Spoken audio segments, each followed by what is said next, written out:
All right, we're going to get tonight's meeting started. For those watching tonight's meeting virtually, the meeting is available to live stream by the Park District website. All information about Park District meetings can be found on winpark.org under the Park District Info tab by selecting Board Meetings and Videos. Public comments are accepted in person.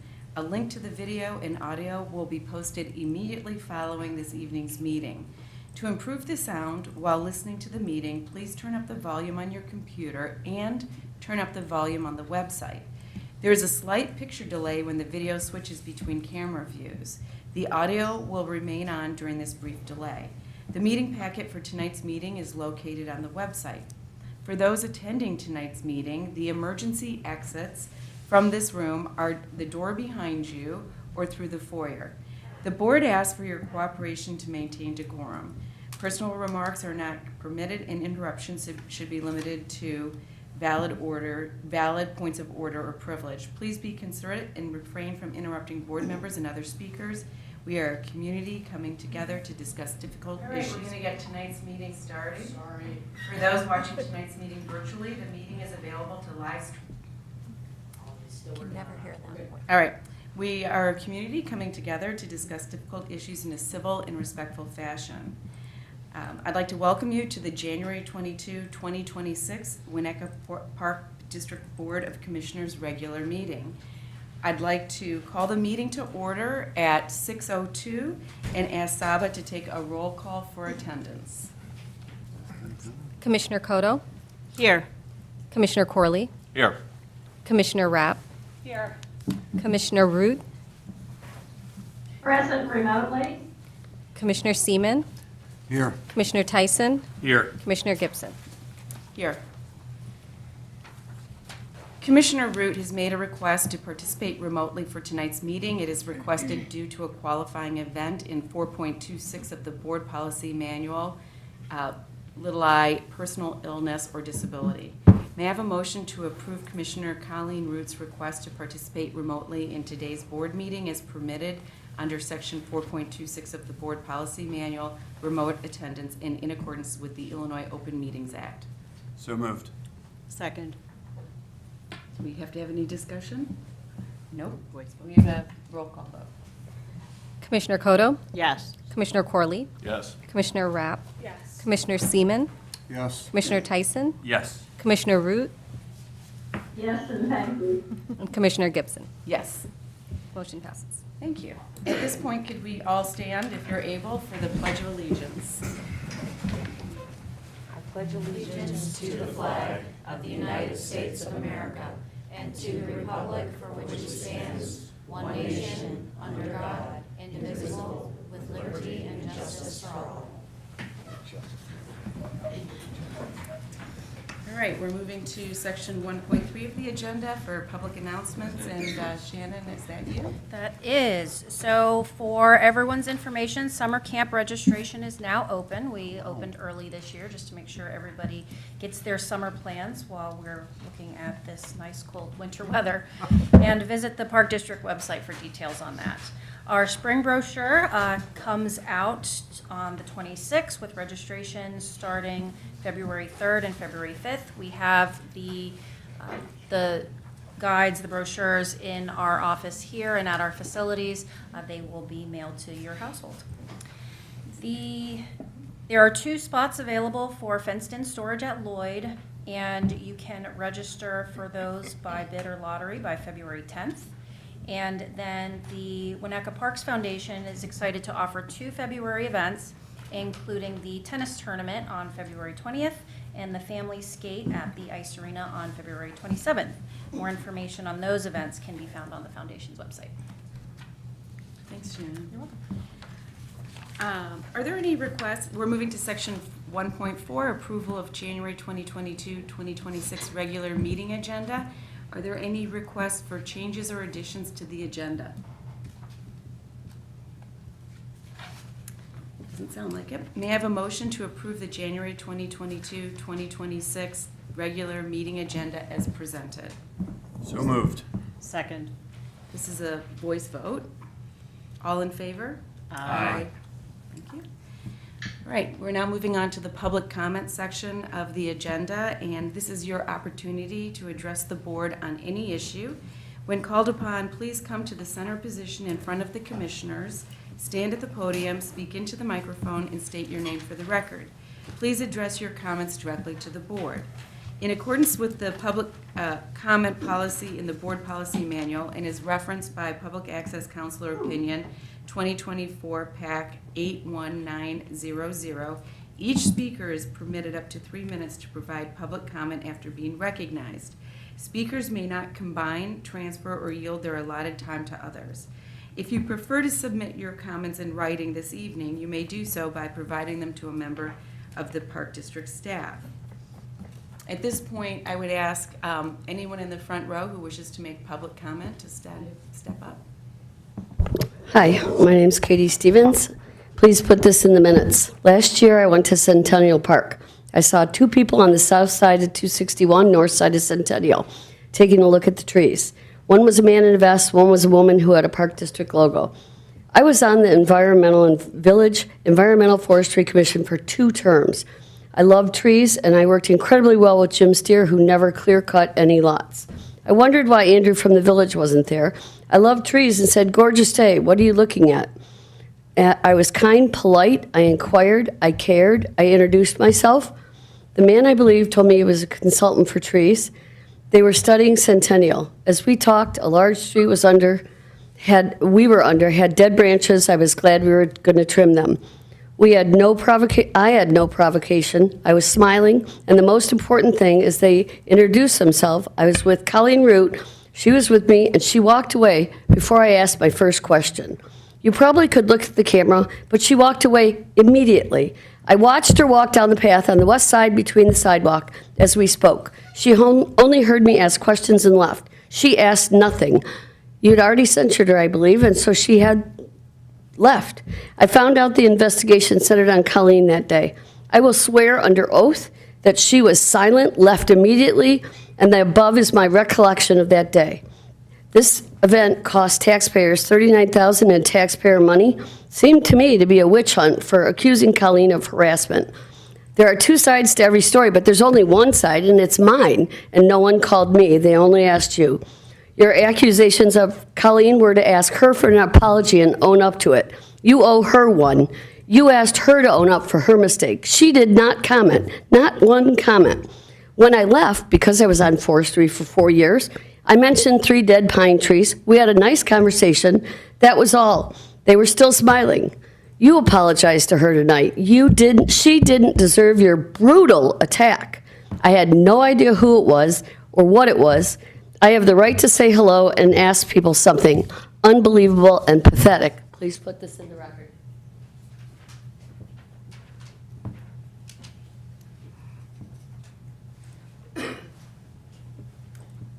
There's no one else in the front row. Okay, row 2.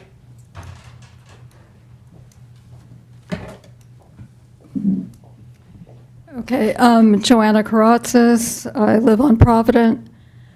Thank you for fulfilling my FOIA request regarding the investigation into Commissioner Root and interactions with staff.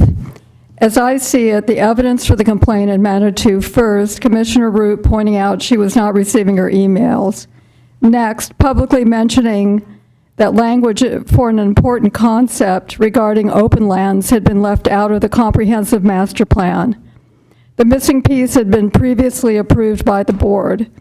Commissioner Root had messaged staff about the omission before bringing it up at the meeting. In reviewing the video, the consultant seemed to think that the message about open lands went without articulation. How are citizens supposed to find out what kind of error unless at a public meeting? Lastly, as the investigation report alleges, Commissioner Root accosted a staff member assessing trees at Centennial. I hate to tell Attorney Marks that somebody else confessed to being the offender that day. Reading through all the material, I honestly don't see what the fuss was about.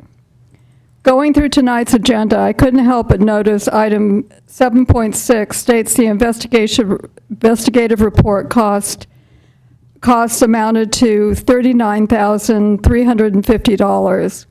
Given that general counsel for the Winnetka Park District likely interacted with the legal consultant, I think the bill is actually higher and would be reflected in each general counsel's bills from October through December.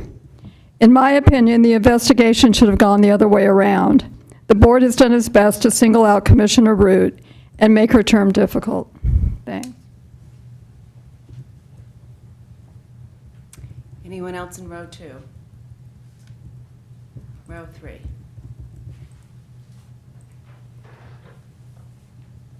Kim Marsh. I live at 360 Forest Street. Kim Marsh, 360 Forest Street. I am a Winnetka resident and a retired attorney with 32 years of experience in human resources and internal investigations. I want to comment on the Winnetka Park District's expenditure of $39,000 in outside legal fees for a harassment complaint that concluded with no finding and where there appeared to be no effort to de-escalate the issue before immediately forwarding the matter to outside counsel.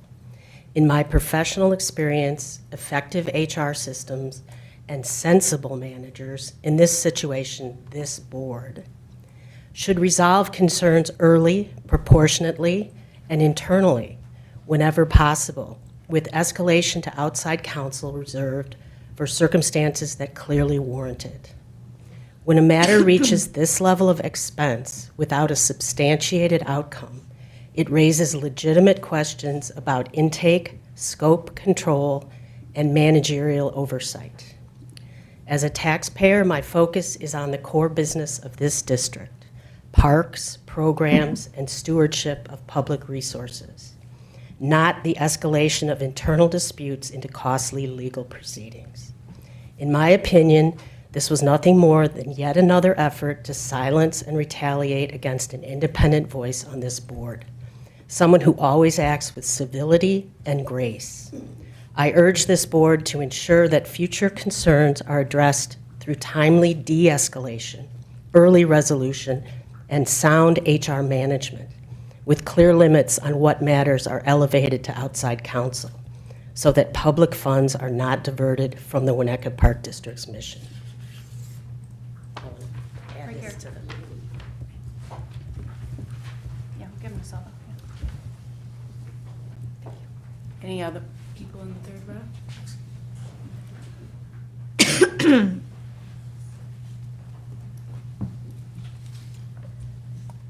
Good evening, Warren James, 40-year resident, 8 years as Park District Commissioner, 2 as President. I'm here to support and defend the WPD staff. Last December, the district released the report prepared by an independent investigator regarding a harassment complaint filed against Commissioner Colleen Root. Having served alongside Commissioner Root for 4 years, witnessing countless acts of hostility The complaint came as no surprise. While the investigator determined Root's actions did not meet the technical definition of harassment, the summary included the following. I find that this incident supports Nizal's allegation that Root's conduct has created discomfort and trust issues for her and her staff. It also calls into questions Root's overall credibility. There's good reason to question Commissioner Root's credibility. While president, I sought counsel from the Illinois Association of Park Districts for guidance on how to deal with Commissioner Root's aberrant, disruptive behavior. President Kodo convened a closed session meeting facilitated by the IAPD to elicit better board conduct, all to no effect. Finally, after countless transgressions, the board took the only remaining action to address Commissioner Root's repeated ethics violations. It passed a resolution of censure citing 21 violations of the WPD Board Code of Ethics. I'm going to skip a few parts. Village Manager Doug Williams offered a warning to Winnetka in 2010, stating, "I'm concerned about what I perceive to be a rising tide of incivility in our village. I worry that Winnetka will end up slating advocates who have an axe to grind, a single-issue agenda, or worse yet, a hidden agenda." In August of 2020, Root was nominated by the caucus over 6 other candidates by 2 residents of Fuller Lane who staunchly opposed any changes to Centennial Park and Dog Beach. Barely meeting the residency requirements, Root stated in her remarks to the community that she moved to Winnetka because of the Dog Beach. Within 2 months of being sworn in, she violated the Open Meetings Act. Within 4 months, she made thinly veiled accusations that staff and fellow commissioners violated the RICO Act, serious felonies. Since then, she's repeatedly smeared employees, commissioners, and consultants with patently false accusations, always being careful to insert an attribution or a qualification to absolve her from liability, but the damage is done. Last weekend, Commissioner Seaman suggested 2 simple words: "I'm sorry." Alas, they were not forthcoming. Instead, Commissioner Root doubled down, issuing more threats. What a shame. For my 4+ years and hundreds of hours in meetings with Commissioner Root, it is my observation that she fails to abide by the unenforceable rules of polite society, besmirching good people who are giving their time and energy for the benefit of our community. Unfortunately, we see this crass political activism every day on the nightly news, and never thought we'd have to endure it here. Executive Director Nizal deserves an apology, and Winnetka deserves better. Thank you.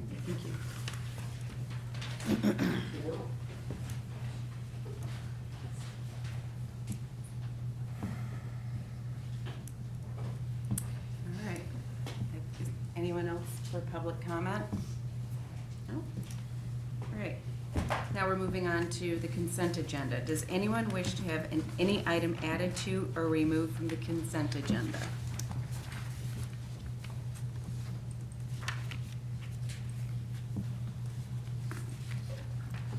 All right. Without objection or request for the addition or removal of any specific item from the consent agenda for individual consideration, we will act on the following items with a single vote. 3.1, December 18, 2025 closed meeting minutes.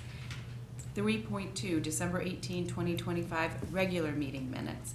3.3, December 2025 financial report. 3.4, temporary appointment of officers. 3.5, Winnetka Park District FOIA rules and regulations updates. 3.6, Chase Bank update / authorized representative. 3.7, Wintrust Bank update / authorized individuals. 3.8, Paddle Hut expansion engagement / civil engineering donation agreement. May I have a motion to approve the consent agenda as presented? So moved. Second. Do we have anything that we wish to discuss? All right, Saba, can you do a roll call vote, please? Commissioner Corley, Yes. Commissioner Kodo, Yes. Commissioner Root, Yes. Commissioner Rapp, Yes. Commissioner Tyson, Yes. Commissioner Seaman, Yes. Commissioner Gibson. Yes. Motion passed. Thank you. Moving on to section 4 of the agenda, we have some presentations. And the first presentation will be the 2025 annual report, and that will be by Kate Erickson. Thank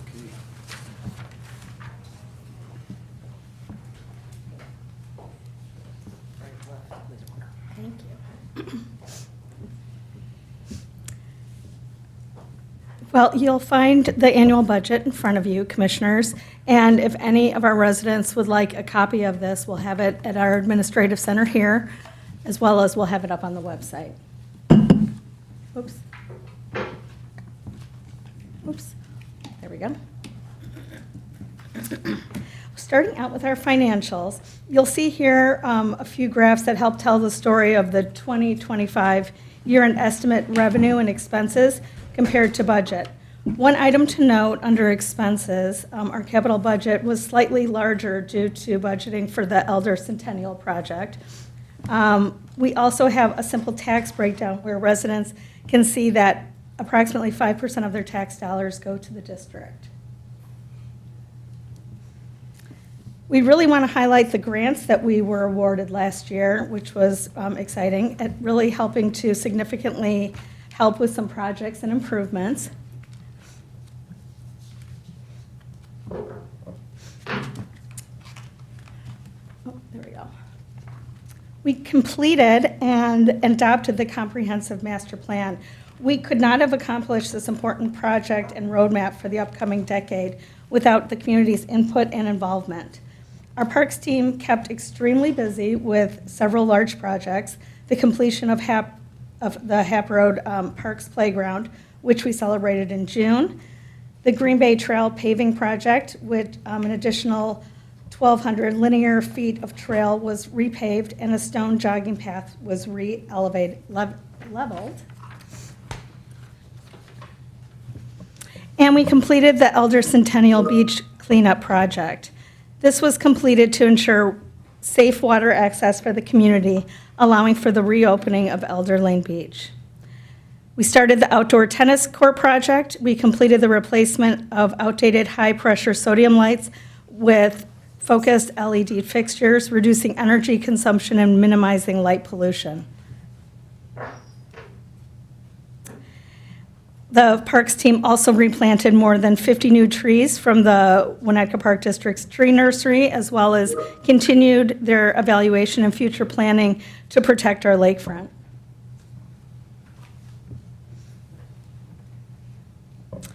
We're really excited about the projects that are in the works for 2026, which are displayed here: Skokie Playfield Synthetic Turf Replacement Project, the Tower Road Playground renovation. We're going to be finishing up the outdoor tennis court renovation in time for all the outdoor fun tennis that will be happening here. And Elder Centennial Bluff cleanup, Skokie Playfield Campus Master Plan, and the ADA Transition Plan.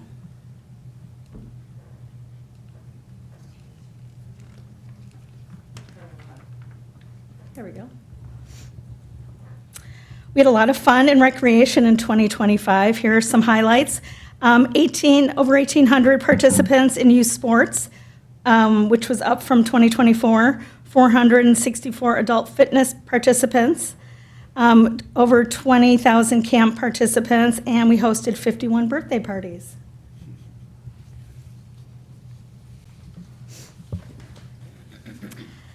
We sold close to 6,000 beach passes, 111 Lloyd launch passes, 430 Dog Beach members. We had 4,468 pass holder visits at Tower Beach and 2,675 pass holder visits at Maple, and 247 visits to Elder. All of these were over our 2024 numbers, which was also really exciting to see. We had 629 daily resident admission visits and 572 non-resident admission visits to our beaches as well. And the Elder Beach was open for beach-only access, which I think our residents really enjoyed as well. Heading over to the ice arena, we had 1,511 ice skating registrations, 398 hockey registrations, and 1,900 rental hours were completed there too. We had some new things happening within the ice arena. We launched new scheduling software, offered new summer camp rentals with home ice, hosted ISI District Championship, and also welcomed our new skating director, Tony Cantagallo. Sorry, Tony, didn't mean to mess up your name. Let's see. Platform tennis, we approved a new agreement with Winnetka Platform Tennis Club. They continue to be a great partner for the district and we also helped develop skills with over 100 platform lessons. We taught over 3,100 tennis lessons to youth and adults and sold over 650 memberships. In addition, we hosted 7 junior tennis tournaments, 17 adult leagues, and 9 adult travel teams. We welcome some new recreation programs as well, which has been really successful with our residents. We've added some new adult fitness programs. Spinergy, Rise and Ride down at Lloyd Beach, and Walk with Ease have been great new additions. The mother and son date night was a big hit last year, and we'll be doing it again this year. And the back to school bash at Hubbard Woods was a great way to kick off the new school year with the community. Over at golf, we had a full season with the Winnetka Golf Club open for a full season. It brought in just under 46,000 rounds of golf, and we sold over 26,000 buckets of balls. Over at marketing, we just highlighted a few metrics here so you can kind of see what we do. Both with Facebook and Instagram, we gained over 900 new followers in 2025. We had over 650,000 views through Instagram and Facebook. Our top posts, just for some interest, were the Luke Laidley scoreboard dedication and our Fall Fest recap. We sent over 83 e-blasts in 2025. Our average open rate is close to 62,000. I'm sorry, gosh, that would be fantastic. 62%, which is strong in comparison to an average open rate industry-wide of 25%. We were really excited to relaunch our printed brochure to the community this summer to over 6,000 households.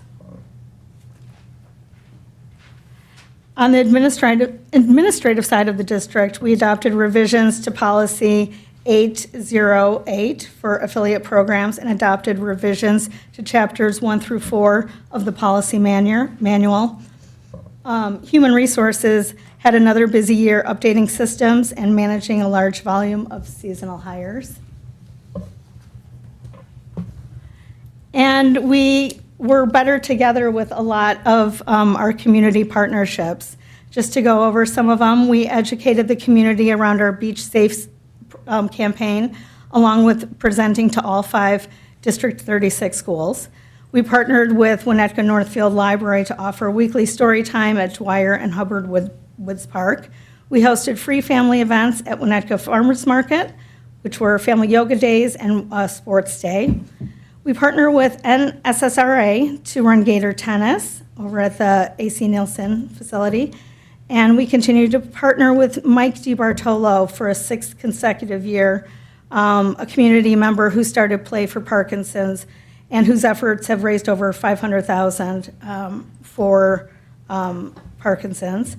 Mike was also honored by the Illinois Association of Park Districts as an Outstanding Volunteer of the Year. We really enjoyed that partnership. We partnered with Haven Youth Services to host their after-school programs at Indian Hill for this school year. And we also rented out our facilities with over 7,000 field rental hours and 476 rentals at our new facilities.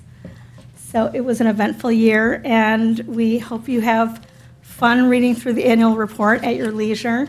And we're looking forward to 2026 and all the exciting things happening. Thank you. Thank you, Kate. All right, we're turning on to, Can I say something? oh, yes. I can't let it go without saying, I mean, what an amazing highlight just a snippet of what our staff does, what they deliver during a given year.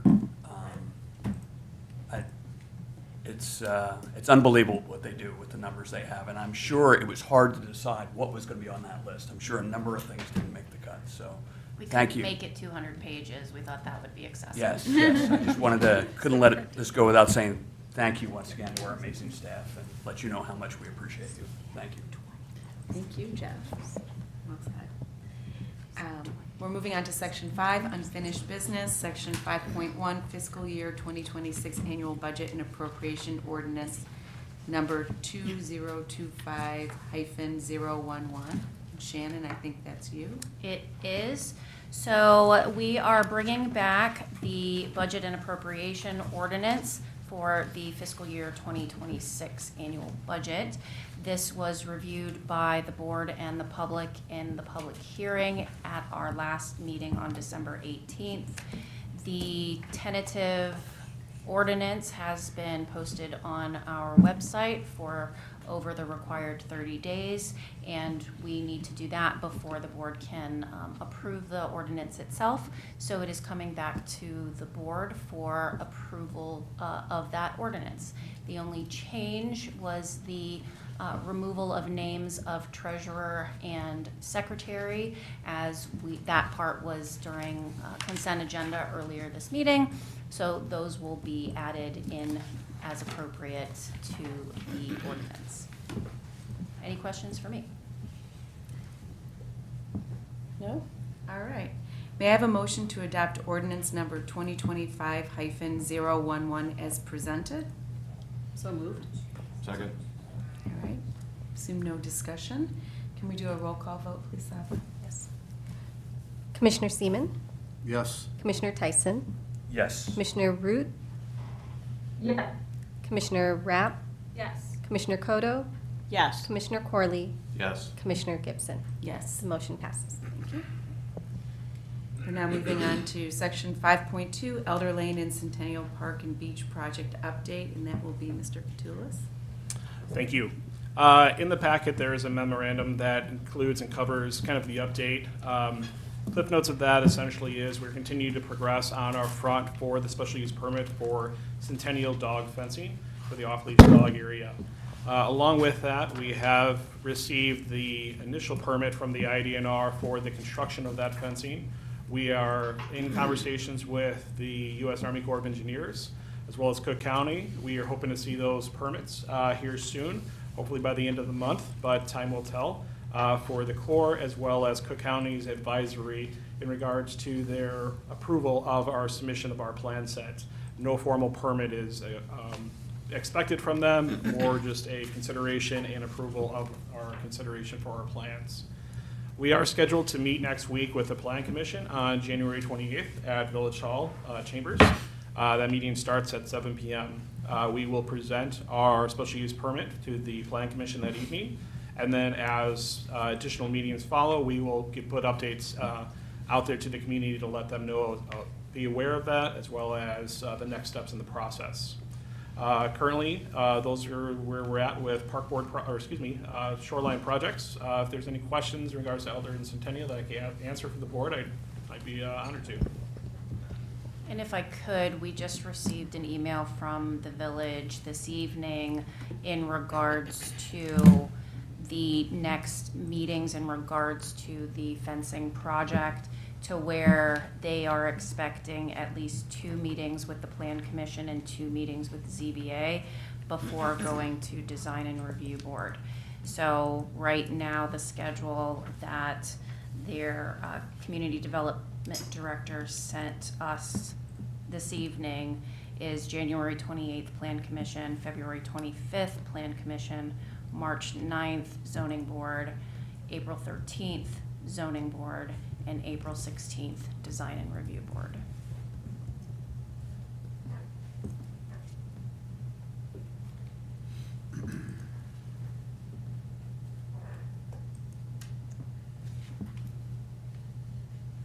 All right.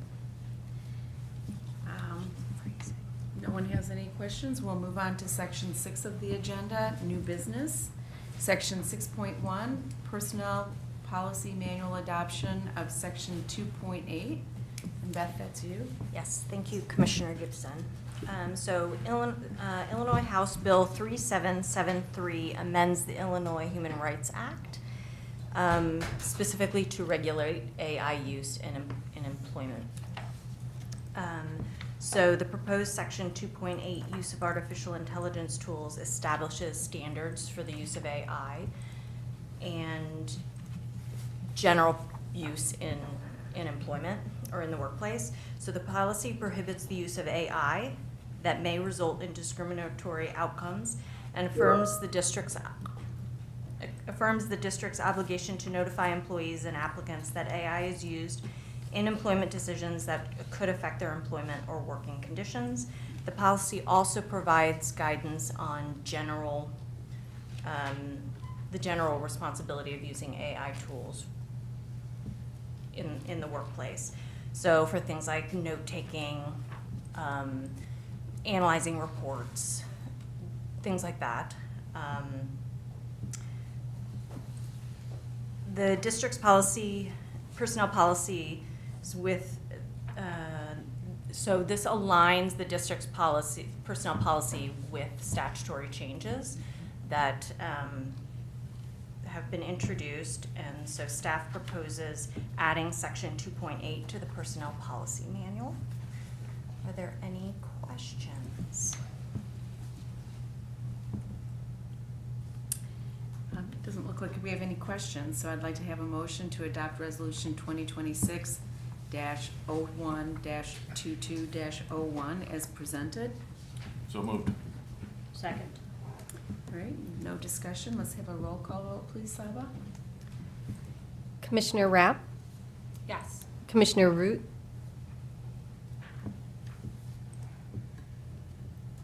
Commissioner Root, Yes. Commissioner Corley, Yes. Commissioner Seaman, Yes. Commissioner Kodo, Yes. Commissioner Tyson, Yes. Commissioner Gibson. Yes. The motion passes. Thank you.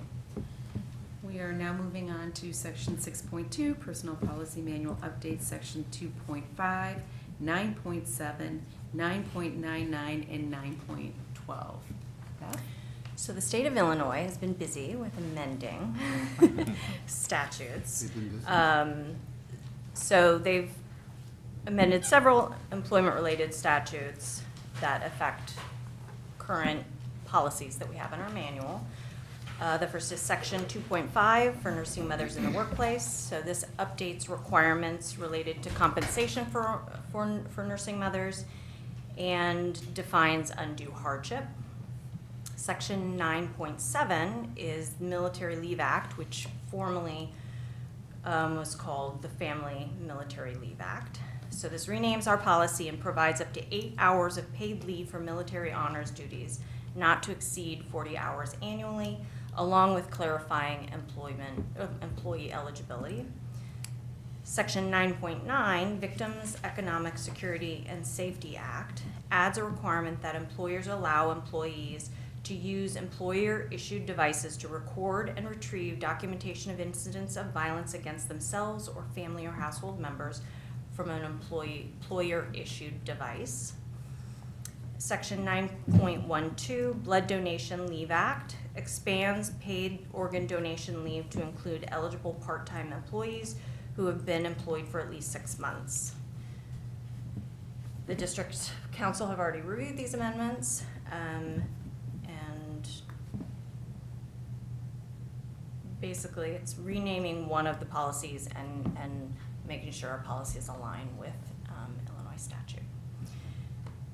Any discussion? No?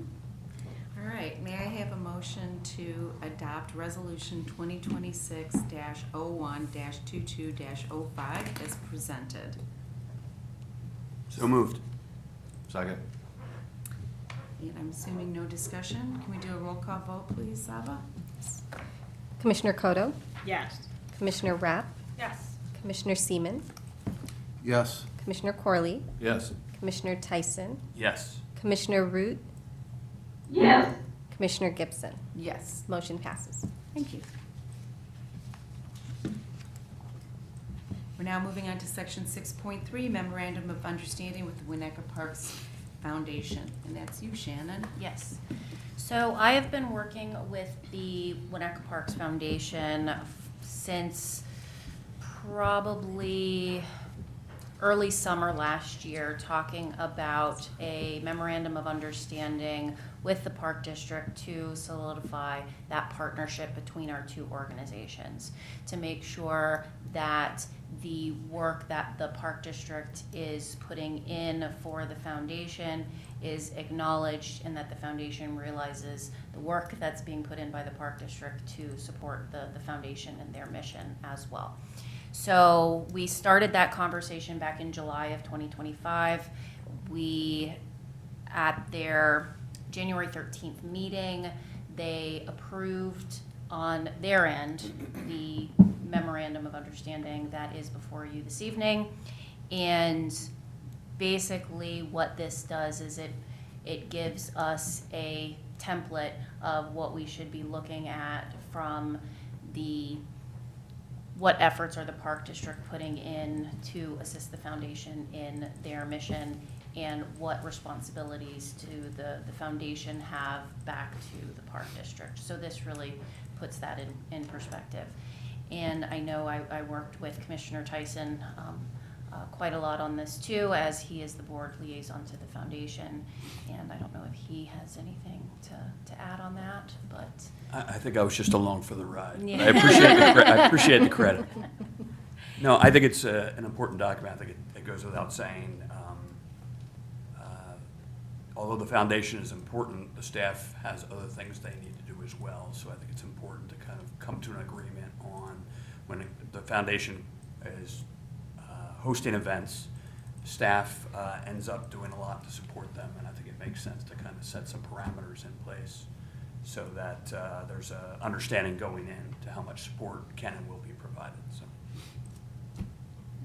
So with that, I'll answer any questions you may have. Do you have a question, Commissioner? No? Okay. Does Commissioner Root, are you all set? I'm all set. Okay. All right, so with that, I think we will, I'm going to ask for a motion to approve the memorandum of understanding with the Winnetka Parks Foundation as presented. So moved. Second. All right, and I guess there's no discussion, so we'll go to roll call vote. Commissioner Seaman, Yes. Commissioner Tyson, Yes. Commissioner Kodo, Yes. Commissioner Corley, Yes. Commissioner Rapp, Yes. Commissioner Root, Yes. Commissioner Gibson. Yes. Motion passes. Wonderful. We're now moving on to section 6.4, policy manual update, policies 4.21 to 4.28, and policy 1703, and that's Shannon. Yes, so in our next rendition of policy manual updates, you have your next grouping of policies that we're going through. So there are two sections to look at here. The first is our next set of Chapter 4, which includes policies 4.21 through 4.28. And the main changes in regards to these particular policies is combining 4.21 through 4.24 into one policy called Meetings of the Board, which covers the types of meetings, place of meetings, and those specifics as far as public notice and distribution of material, media notices, that sort of thing. The next grouping is 4.25 through 4.28, and those were combined into one, which we are renaming meeting structure. So this goes into how how meetings will be structured regards to quorum, remote attendance, and order of business, establishing and amending the agenda, consent agenda, and some of these items in regards to order of business, establishing and amending the agenda and consent agenda. Those were recently updated in 2024. So those have not changed other than to move into this one policy. The other significant change was based on what is in state statute in regards to the qualifying events for remote attendance, where in 2023, a qualifying event of unexpected childcare obligations was added, so we're adding that in, as well as in 2026, the beginning of this year, a qualifying event for performance of active military duty as a service member was added by the state, so we are putting in those state statutory requirements in that policy. So those are the updates to what I've provided you for Chapter 4. So I'll stop there initially and see if there's any questions on Chapter 4. And there are 2 separate resolutions, so you have one for Chapter 4, the Chapter 4 ones, and then one for 1703, so we can take them separately for ease. Okay.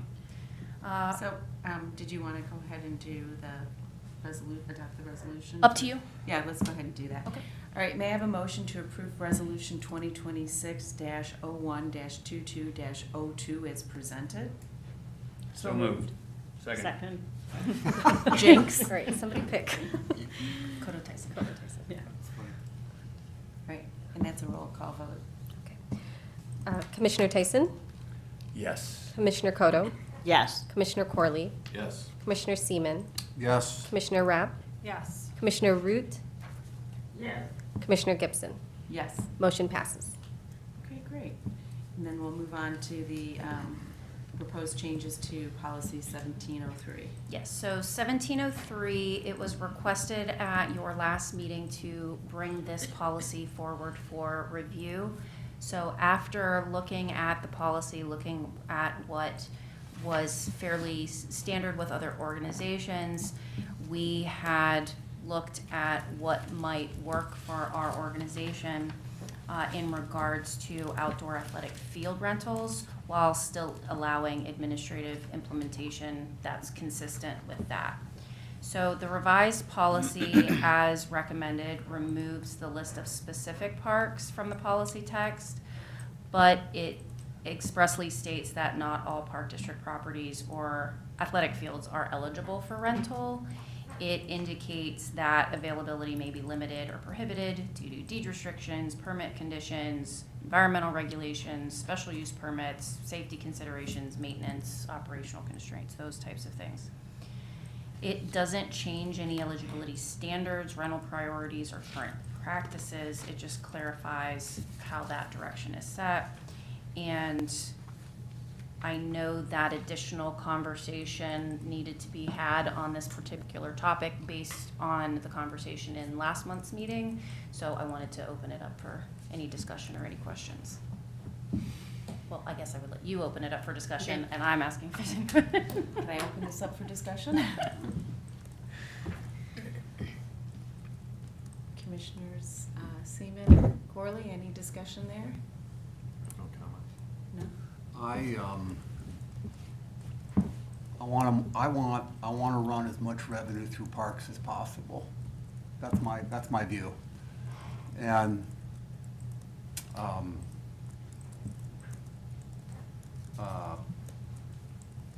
I'm hopeful that, I guess, this policy enhancement will give you the flexibility to do that.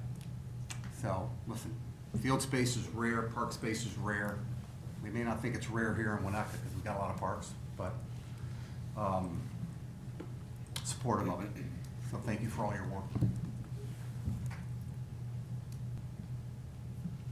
Commissioner Rapp?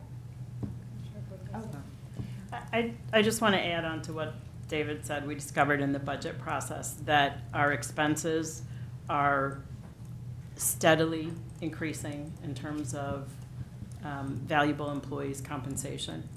And our revenues for the tax component, which is roughly 50%, are constrained by CPI or the levy that we decide, but CPI would be the maximum. And consequently, fee revenue and service revenue and volume is the only way that we can really stay caught up.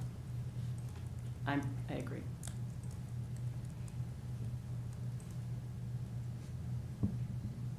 Thank you. Commissioner Rabb or Tyson? I'm good. You go ahead. Okay.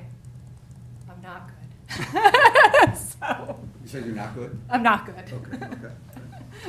So I first want to recognize the efforts of Eugene Nazal to try and put some words around this.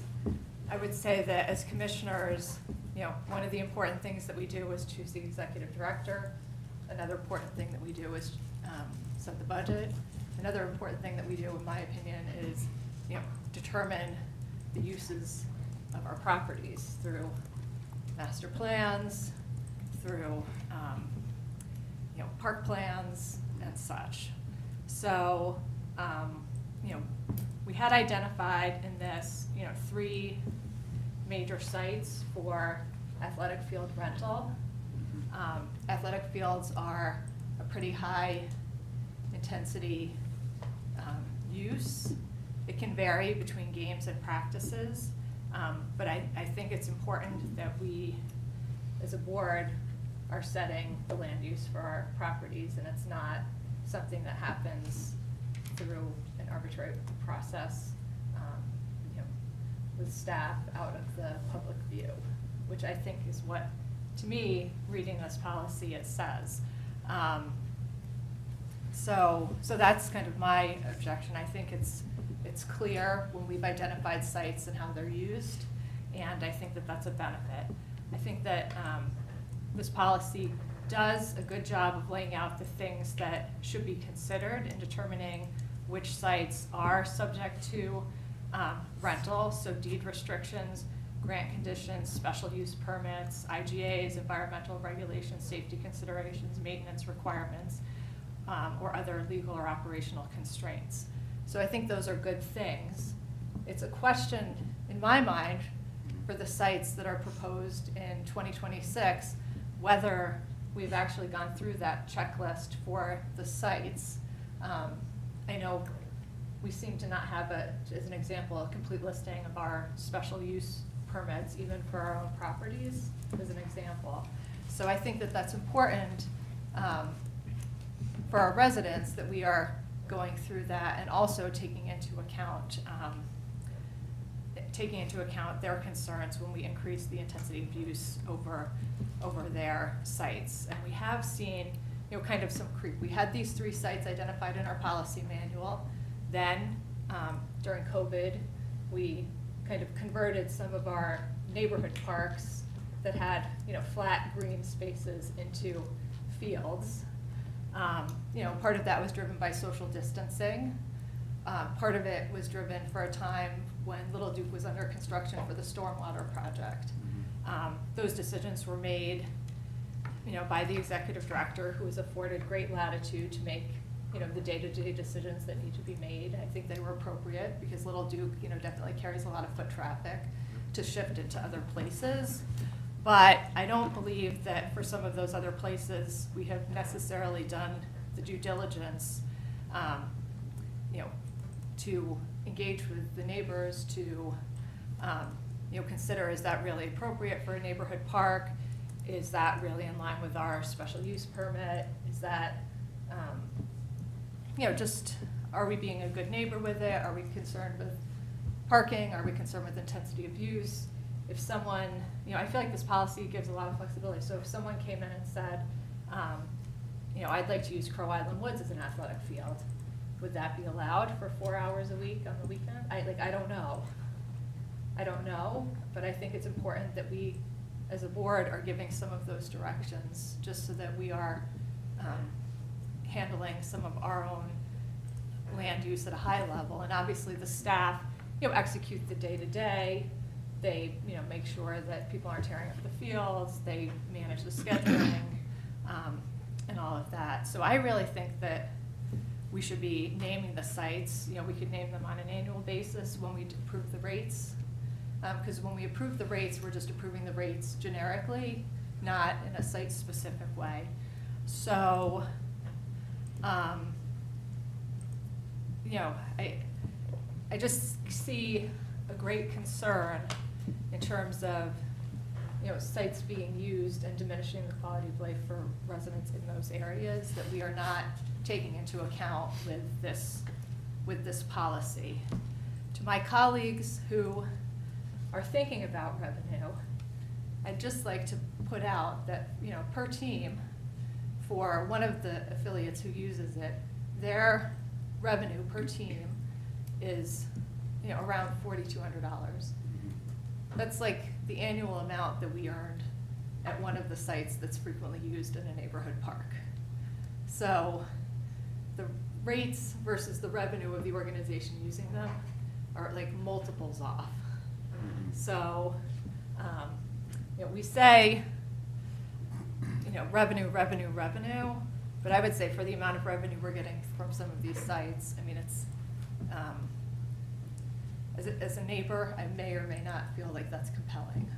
So, you know, we're charging, you know, $50 for the resident, you know, rack rate, and then the affiliates get a discount off of that. They're making a lot of money. So those are my concerns. I don't know if they're compelling to others. Do we have, at this point, the special use permits for the sites that we are listing as available for rental in 2026? So the application, I don't know what is listed on the application right now, but I believe so. The only thing that I know with Indian Hill is that we have a couple of special use documents that include the playground, and Kosta could probably speak more on this than I could, but nothing that specifies a specific use, I don't believe. Kosta, Yeah, could a you- lot of our applications are site-specific for an individual component of that park site. A lot of our special use aren't wholesale special use for master plan or redevelopment of a park site. The last one I could think of that was a redevelopment was Dwyer Park, was a master plan redevelopment where all things were taken into consideration, type of use hours, lighting, and controls, things of that nature. Specifically, as Shannon indicated here, like Indian Hill Park, the last special use was done for the playground specifically, and it's around the playground specifically. It doesn't talk about the additional park space and how that can be used or permitted to be used. It's specifically around the special use application, which was solely for the playground. So we would have to do a little bit deeper dive. We started to do some of this, but our files only go back so many years, and you know, the information is just not there. So we can dive in a little bit deeper, see what we can find. But once again, staff always uses the best judgment on wear and tear of the facility, consideration for the neighbors, time of the day, hours, I'll say the age range of the participants as well that is highly affected on how much it's going to disturb a site. You know, 6-year-olds to 8-year-olds out there running around versus 14 to 15-year-olds with cleats they're different types of uses and intensity of use. So I know I didn't give you a direct answer, but hopefully that gives you some background and some information. The one that I could specify is that, that we know of that does not include athletic use is Elder Lane, and that is not on our application. The other comment I'll add is this. The requirement for park sites to get special uses is relatively new from a historic arc. And when they created that requirement, the village said that existing uses that are now required to become special uses are deemed approved special uses so long as they continue with their ordinary use. And so our older parks, which have continued to have routine uses for many, many years, might not have paper special uses right now, just because how old they are and how long they've been used that way. Just because parks haven't always required a special use permit. And the only time I think that that would trigger is like, say, if we did a new park master plan for a specific location, and the community wanted to put ball field lights somewhere, and then we had to go for permit for that, and then that would likely trigger that for the village. Okay, so we don't have the actual prior permits, though, at this time. I don't know what you're referring to as far as prior permits. We have our prior special use documentation for the facilities up to what we have from the past. When was the one that you had from, because Elder is 2001. I would say from the early 2000s is probably as far back as we go. Yeah. Anything prior to that, as Adam indicated, a lot of the intent and a lot of the special use requirements weren't required for us to complete at that time. Okay. So, I guess my concern is that, you know, it feels like, at least since I've been on the board, there's been some creep in terms of the sites that are used and, you know, like I look at the play fields and some people are saying, oh, that's great, you know, they're booked all the time, the lights are on until 10 o'clock every night, you know, fabulous. And I think that if that were to happen at some of our other sites, or the portable lights like what we have on the play fields start coming in, or those things, I just think we're on a little bit of a slippery slope with some of these neighborhood parks. And so, from my perspective, this policy does not allow the public input and public comment and public exposure to those decisions. And so, for me, that's a concern. Can I make a Madam comment? Chair, I'm just, oh, go ahead, Colleen. as I listened to Commissioner Rapp's very thoughtful comments, two things come to mind. One is that we have multiple pocket parks and that are surrounded by residents. And demographics of a local neighborhood can change over time.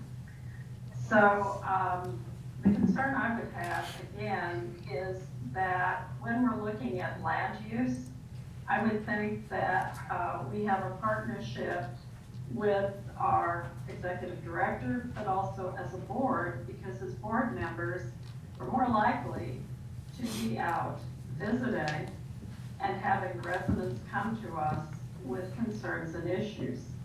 So I'm somewhat curious as to why we can't continue to have a definition in our policy manual as to what our fields are, and to look at this on an annual basis that will reflect changes potentially in neighborhood demographics. And share that responsibility with respect to permitted uses only with our executive director. I'm somewhat curious as to why this remains such an issue when we've had a chart with our defined fields for many, many years. So I guess I would ask fellow commissioners to think about whether we can be somewhat flexible on this and view the designation of use by field as something we look at on an annual basis. Thank you. Yeah, so, I think the comments that, from Commissioner Root and Rapp are, the concern that the parks get used for something that they wouldn't normally be used for is valid, of course. Like, you wouldn't want a baseball game going on at Station Park or something like that. But the way this is written, it doesn't delete all restrictions on all parks. It just trusts the executive director to make calls on what use is viable for what parks, and gives flexibility. Yeah, I'm looking at this little table that was crossed out, and that's not sufficient to determine what fields are useful for what.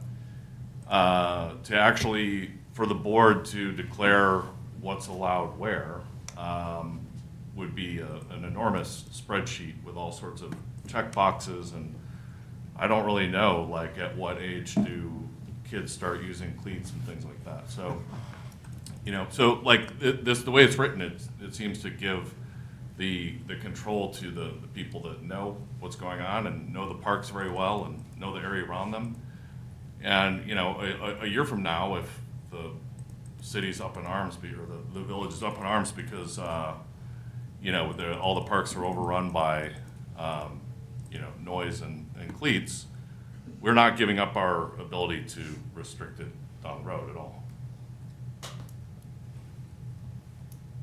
Commissioners, I would also note too, in the comprehensive master plan, that that was put out to the public, surveys and reviewed and done by a third party, and then there are park classifications within that document. Now, there is a caveat in there, as far as a footnote, that indicates that those park classifications are not considered policy, but that is what we would use as guidance. I mean, Commissioner Rapp always goes deeper. I mean, she goes deep, which most of the time I appreciate. Listen, I'm just looking at this vision statement. We help build an active, vibrant community identity and a sustainable environment by promoting healthy lifestyles for residents of all ages and abilities through quality recreation services, parks, facilities, programs, partnerships that meet the highest standards of excellence. Now, that's all we're trying to do. I just view this as a staff expertise. I would guess that staff knows neighbors around these parks much better than we all do, because they've interacted with them, for better or for worse. So this is a staff, I think this is a staff-related concern that you're bringing about, which I think is, listen, it's not invalid. But I defer to staff. That's what they're paid for. We will hear it at the board level if something occurs, misuse of a park. And then lastly, listen, I'm all for raising rates on parks. But also, we're not here to regulate someone's profitability. We just can't, that's not the business we're in. So I defer to staff.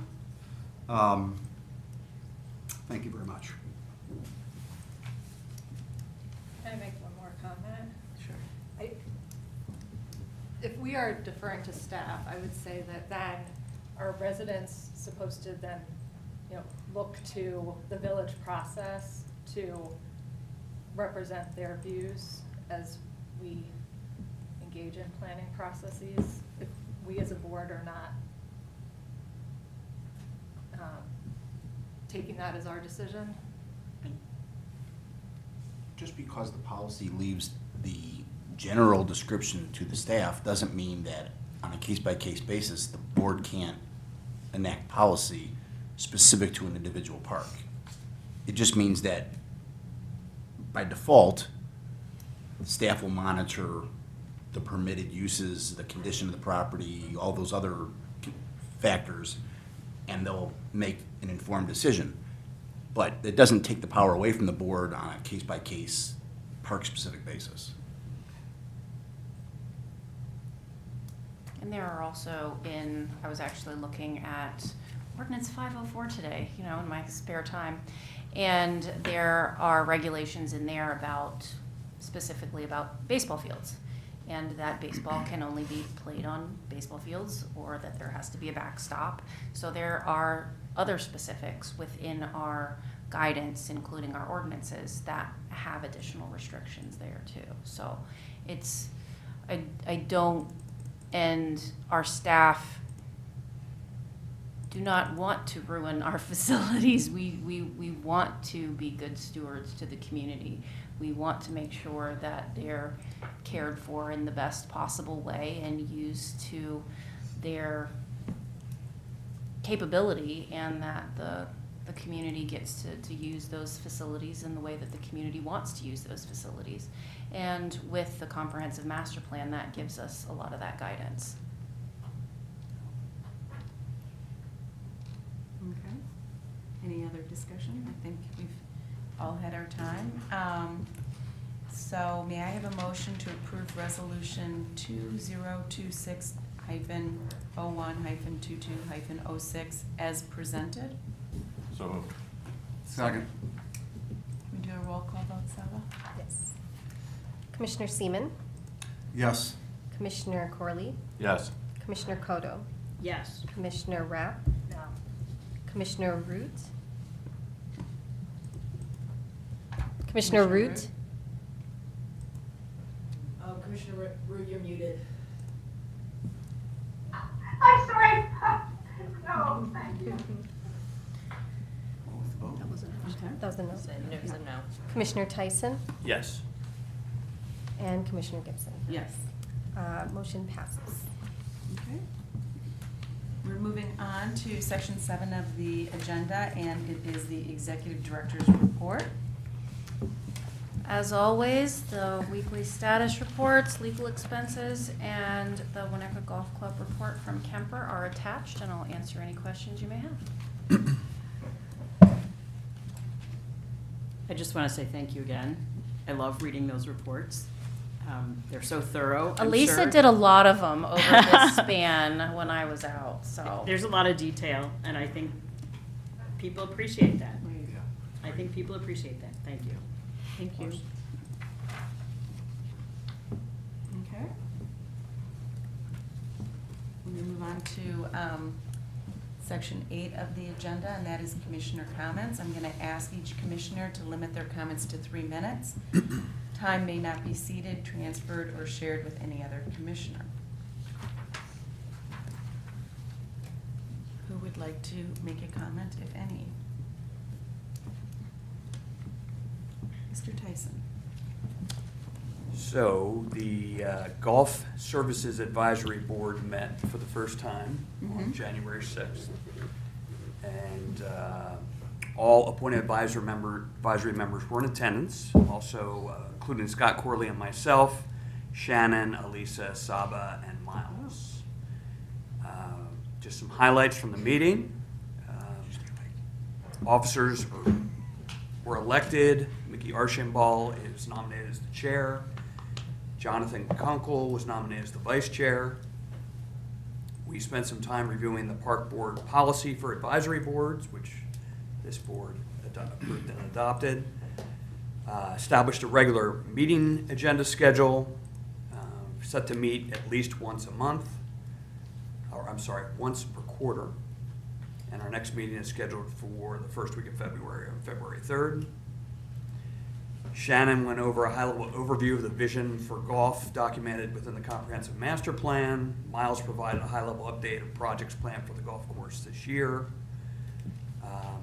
So a lot of the meeting was really just kind of establishing a foundation, what work's been done to date to get everyone kind of up to speed and at the same place before we start talking about ideas for the future, which that will most likely occur during our next meeting. Miles is going to go into more detail regarding the projects for 2026 at the golf course.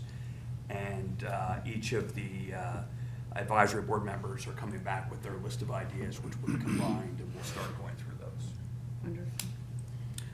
I didn't know if Scott had anything. To add to the golf meeting? Yeah. No, it was great. Everybody was really, I think the people who were on the board were really excited to get it moving, and they're gonna have some, they're gonna do some good work, and I think they're gonna have a lot of ideas. They came with a lot of ideas, and my only comment would be that I think if we have things that need to be thought through that we can't decide in a short meeting, I think we can offer it to them to think through, so things can go both ways with that committee. All right, thank you. I would say that doesn't necessarily count as your commissioner comments. It's nice to have that update, though. Yeah. Glad to hear it's underway. I do have a comment, a commissioner Okay, comment. now you can have your 3 Sorry. minutes. Can we start it? This has been a very thoroughly enjoyable meeting so far, and it's been going very smoothly. That's my comment, and I hope that's not famous last words, but yeah, I just wanted to point out that it's been very pleasant. Any other? Can I make a comment? Yes, you may. Shannon, I'm supportive of you. This board did the right thing, handled the harassment complaint the right way. Despite some of the public comments, it was handled the way it should have been handled. So, thank you. Supportive of you. Okay. Commissioner Rea? Yes, I have a couple of comments. In former Commissioner James' comments, I was reminded of Peter Murphy's visit to us, where he shared a bundle of helpful information on boardmanship and how to function as a board. And one of the things that was included in that was a board self-evaluation, which we talked about, and we talked about doing, and we have never, in my time on the board, actually done one. And so I think that might be a helpful thing to consider, actually, doing the evaluation and then having the results aggregated and, getting input from our executive director on thoughts on how, we can work better with her, and thoughts from each other on how we can work better together. So I think that that's something that we might want to consider in response to our last meeting, in response to some of the comments. So I did have one comment for golf, and I will continue to make this comment through the entire term of the advisory board. But I personally would love to see resident participation increased. I think it's in the low 30s. We spend a lot of money on the new course. Can you just clarify what you mean by Low residents? 31%. Oh, Percentage got it. of Percentage of okay. rounds. God, I was like, what? Percentage of rounds. Okay, yeah. So, so that I think is important. And then the other area that I think is important is just the youth offerings and making that, like we had kind of a break last time in the core time that people are, choosing camps and engaged with golf camps, and now we have the new vendor, and I think just continuing to get the message, out about that is maybe something that the Golf Services Advisory could help with. That's all I have. And Scott's already ended us on a high note, so I'll shut up so we can get out of here on time. Jeff, did you have anything more that you wish to say? No, not Okay. this one. Commissioner Kogo?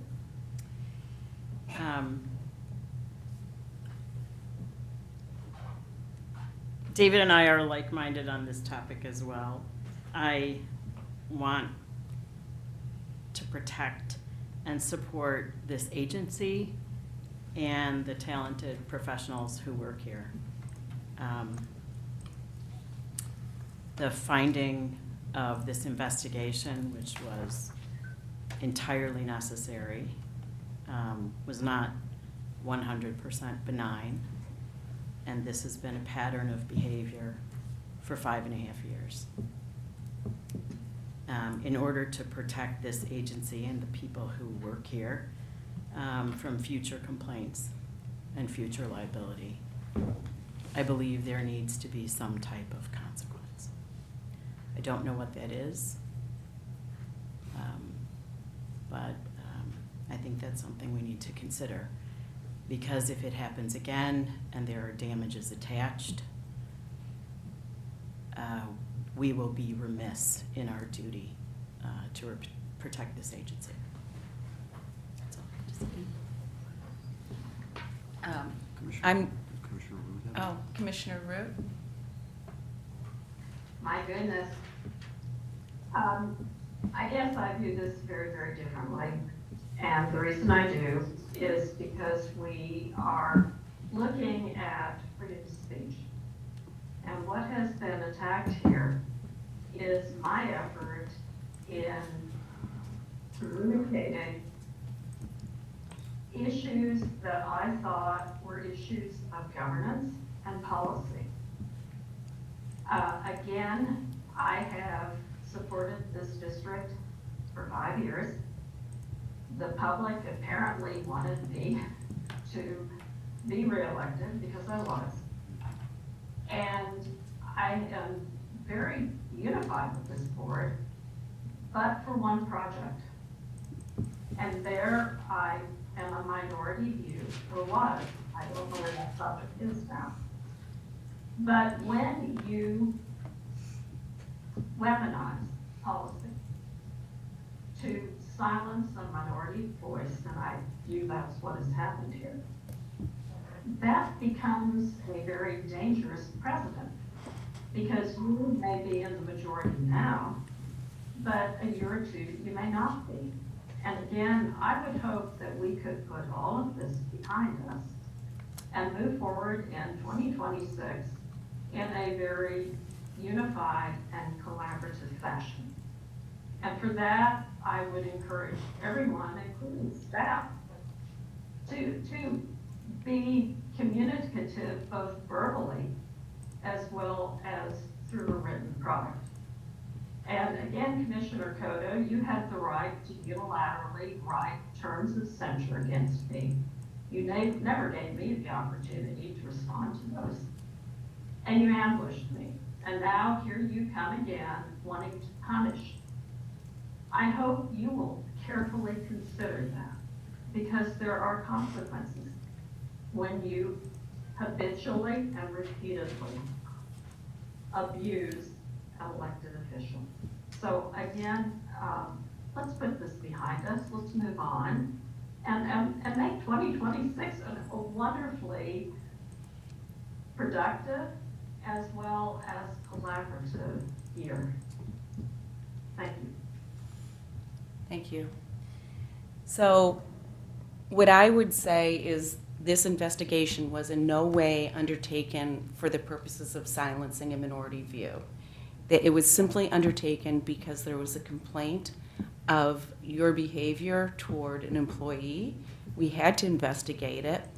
The findings were that at times your interactions were damaging, and it is not to silence you. We are not trying to silence your view. I may even agree with you more than you can imagine. And I welcome minority views if yours happens to be one, and the discussion that goes around it, and we're better for it. So this is not a punishment of point of view. I'm actually not even an advocate of punishing in this instance. I'm an advocate of good fences make good neighbors. So I think we have to think about whether or not we need to change some of the communication lines that occur here, and that is my that is what I think we should consider. It is not to silence you, and certainly not to silence you as a board member.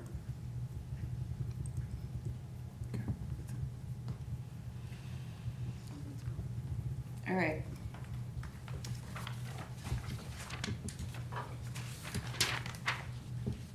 All right, we are now moving on to section 9 of the agenda, and that is closed session. And I'd like a motion to go into closed session pursuant to 5 Illinois compiled statutes 120/2C1, the employment, compensation, performance, or dismissal of specific employees. 5 Illinois compiled statutes 120/2C3, the selection of a person to fill public office as defined in this act, including a vacancy in a public office when the public body is given power to appoint under law or ordinance. 5 Illinois compiled statute 120/2C8, security procedures and the use of personnel and equipment to respond to an actual or threatened or reasonably potential danger to the safety of employees, staff, the public, or public property. 5 Illinois compiled statutes 120/2C11, litigation, when an action against, affecting, or on behalf of the particular public body has been filed and is pending before a court or administrative tribunal, or when the public body finds that an action is probable or imminent. So moved. Second. Okay, and that's a roll call vote, Saba. Commissioner Root, Yes. Commissioner Tyson, Yes. Commissioner Seaman, Yes. Commissioner Koto, Yes. Commissioner Rapp, Yes. Commissioner Corley, Yes. Commissioner Gibson. Yes. Motion passes. All right, thank you. We are heading into closed.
Fair point. I mean, we're- yeah, Fair- right. Fair point.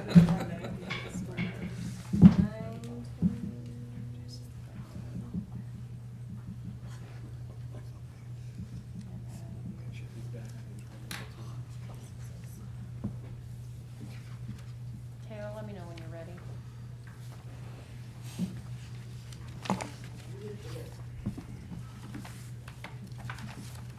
Okay, we are on. All right. We're now back in regular session at 9:29, and all commissioners present earlier are still in attendance. So with respect to agenda item 10.1, executive director compensation, may I have a should I do it to post it, or? No, I mean, this is on the agenda, but we can't take final action tonight Right. because the Right, compensation package hasn't been posted for 6 days. right. So you can describe what it is, and we can describe our intent, but we can't take any action tonight. Okay. So, no, So there will be no motion. there's no need to have a motion right now. Okay. So should I do that then? It's up to you. We can, I mean, we'll post them. Okay, we'll post it, all right. And then we are now moving on to 10.2, Golf Services Advisory Board appointments. And we, may I have a motion to appoint? And I'm looking at the names of those who applied.